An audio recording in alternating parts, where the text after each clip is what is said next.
Bab 5. Cassandra sudah muak melihat semua orang yang meremehkannya. Dia bukan Cassandra yang dulu, yang hanya bisa menangis dan merengek manja. Dia sudah hidup lagi dengan kebencian yang membara di hatinya. Cassandra akan melenyapkan orang-orang yang pernah menyakitinya di kehidupan yang lalu. Dia bersyukur bisa mendapatkan kesempatan kedua untuk hidup kembali.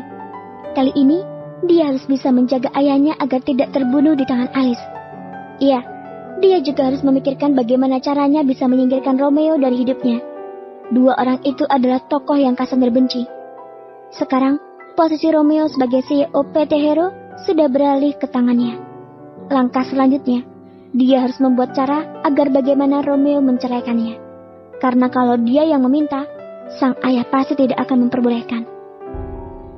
Cassandra berjalan dengan angkuh menuju ruangan yang bertuliskan CEO yang berada di lantai paling atas. Dagunya terangkat ke atas, matanya menatap depan dengan tegas.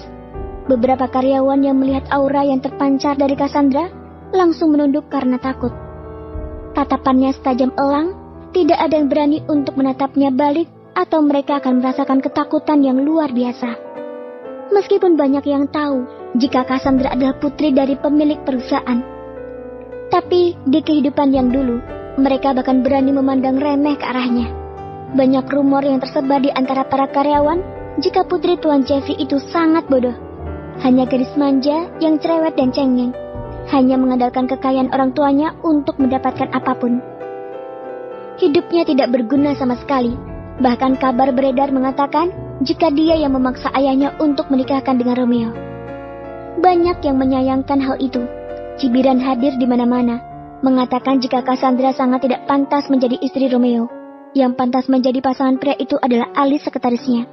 Dan hal itulah yang membuat Cassandra selalu melakukan perbuatan gila hanya karena cemburunya terhadap Alice. Hal itu dimanfaatkan Alice untuk membuat Romeo semakin membencinya. Cassandra baru tahu jika yang menyebarkan semua rumor itu adalah Alice seminggu sebelum kematiannya. Dari situ, Cassandra semakin terang-terangan mengatai wanita itu, memukul, menampar, bahkan mendorong Alice untuk mengeluarkan kemarahannya. Lagi-lagi Romeo menjadi semakin kasihan pada Alice dan banyak memberikan perhatian terhadap wanita itu karena disakiti oleh istrinya sendiri. Satu hal yang membuat Cassandra salut dari Romeo. Pria itu tidak menceraikannya meskipun mereka tidak pernah tidur di kamar yang sama selama 7 tahun lamanya. Entah kenapa, Cassandra tidak ingin memikirkan hal itu. Cassandra! Lamunan wanita itu buyar ketika melihat Romeo berjalan cepat ke arahnya dan memanggilnya dengan suara keras. Jika dulu dia begitu takut melihat Romeo yang sudah menatap tajam dan memberikan peringatan dengan teriakan.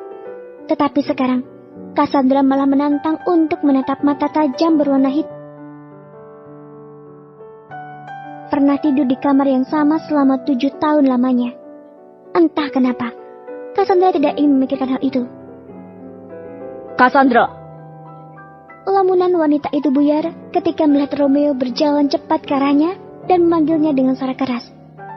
Jika dulu dia begitu takut melihat Romeo yang sudah menatap tajam dan memberikan peringatan dengan teriakan. Tetapi sekarang, Cassandra malah menantang untuk menatap mata tajam berwarna hitam legam itu. "Apa?" tanya Cassandra dengan nada santai. "Ikut aku." Romeo menarik tangan Cassandra dan membawanya masuk ke dalam ruangan CEO. "Hei, jangan kasar. Apa hanya ini keunggulanmu sebagai suami? Hanya bisa berteriak dan bertingkah kasar?"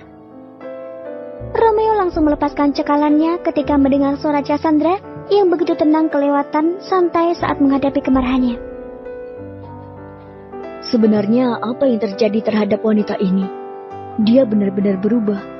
Mata itu, kenapa menatapku dengan penuh kebencian? Bukankah wanita itu sangat mencintainya? Tapi di mana pancaran cinta itu sekarang? Batin Romeo. "Cih, kenapa diam? Tidak perlu menyeretku ke sini. Aku juga akan pergi menempati tempat ini dan kamu pindah ke ruangan sebelah."